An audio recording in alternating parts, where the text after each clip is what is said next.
anong feeling na nakakaikot ka sa mga networks na ngayon? I'm so happy kasi alam naman natin, di ba, na parang bukas naman tayo pagdating sa ganyan. A lot of our kapamilyas, also our kapatids have become kapatids and kapusas as well. So it's nice we get to go around and share the platform, di ba? Pero if ever willing ka rin bang makikita ka ba naming mapanood din sa Kapuso show? Why not naman? I think at this point, everything is possible. So, hindi lang ako masyado makapagsalita pa po, baka ako'y mapalo. Kasi alam naman natin, pwedeng-pwede po mangyari yan. Pero sa tamang panahon, Kuya Alan. Tinatanong kasi if I'll be watching Kapuso as well. Hindi, kung pwede kang mapanood. Pwede naman po. Lahat naman posible. That's what I said. Depende lang po sa schedule ng Alan Real. So, sino sa mga Kapuso gusto mo makatrabaho?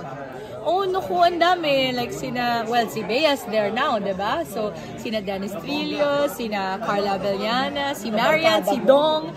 I mean, I've worked with them naman before. Yes. So, I think very, very exciting then that I get to, like Kuya Dominic Ochoa is in GMA7. But nandun din kasi sina Ate Carmina, diba? So, I'm very excited to be able to work with them. Pero, Kasi may nasabi ka na dapat gagawa kayo ni Angel project together. Yes! Ano yun? Sino ba bang mangyari yun? Sana. Ayoko lang kasi banggitin dahil kung mangyari, mape-preempt yung movie eh. Pero it was supposed to be a movie. So hopefully, hindi naman natin alam din. Malay mo, biglang makaisip yung best friend kung lumabas, diba? So, kamusta na nga ba siya? She's happy. I saw her a few days ago. So I saw her before the launch and then I saw her again. Ano siya, she's happy, she's very... Kasi nagmamahalan naman sila ni Neil. Diyos ko Lord, parang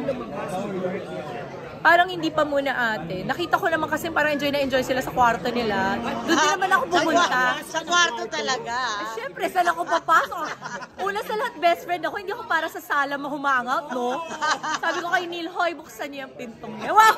Nakakulong? Doon sila kasi malamig yung aircon nila.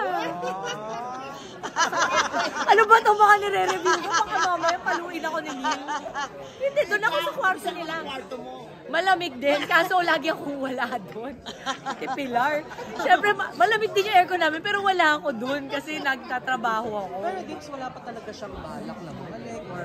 Of course, siya lang ang makakapagsalita niya. No? Siya lang makakapagsabi niyan. But the way I'm seeing it, she's very content where she is right now. At hindi ko masisi, kahit siguro tayo din, kung kaya natin yan, why not, diba? Pero Dips, di ba napabalita na parang merong issue, naghiwalay sila? Napag-usapan niyo ba yun? Ano, Diyos ko, hindi pinag-uusapan namin yun, ma'am. Hindi kami nag-uusap, hindi nga lumalabas ng kwarto para maghiwalayan sila. Baka tinatawanan niya lang or something. Ay, hindi ko tinanong yung gano'n. Kasi pag tinanong ko yun, baka binato ko siguro. Ano pinagsasabi mo dyan? Hinahanap siya ng mga fans. Ay, na-aware na siya kasi galing na ako dun eh. Siguro hindi siya aware kung hindi ako galing dun. Pero kasi ako yung galing dun, hoy, sabi ko magsalita ka na, lumabas ka na kasi ako na lang laging tinatanong, pagod na ako. Pero nandito lang siya sa Pilipinas? Opo, nandito lang po. Sa South po. So, kumusta naman sila bilang couple days nung dumalaw? Couple? Makulit. Ang gugulo. Ang kulit-kulit. Normal. Ay, ang saya po nila. Sobrang saya po nila. Bye-bayan sila. Bye-bahayan. Cute-cutan. Kulit-kulitan. Yung kanyang malitang po. Ito po. Sa halagang... Malaki na kinita. Napakalaki. Ito mismo yun. Hindi po. Mas malaki po yun. At ang red shoes. Opo. Mas malaki. Nag-uusapan na po ba ninyo nila Angel yung mga babies?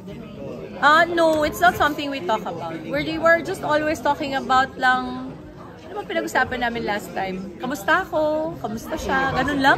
Pagkain, anong gusto niya kainin? Ako ang gusto.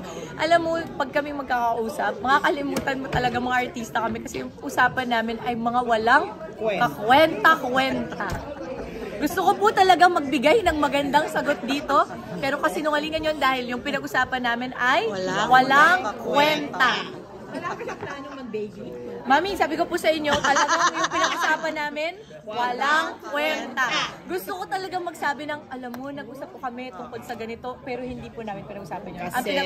Kasi happy sila. Alam mo yung mga taong happy, hindi na pinag-usapan yung mga seryoso mga bagay. They just let it happen. Ganda. Actually, pag nakita mo silang dalawa, Mainggit ka eh. Kasi parang isipin mo, ba't ba itong dalawang to? Kaya-kaya nila dito. Ako kailangan ko pa magtrabaho bukas. Mamaya, sabi ko sa kanya, alis na nga ako magtatrabaho ko. Dito ka muna. Ay, girl, hindi ako para kagaya mo, ha? Ikaw kahit tumiga ka dito 5 years, okay ka? Oo, yun na. O, diba?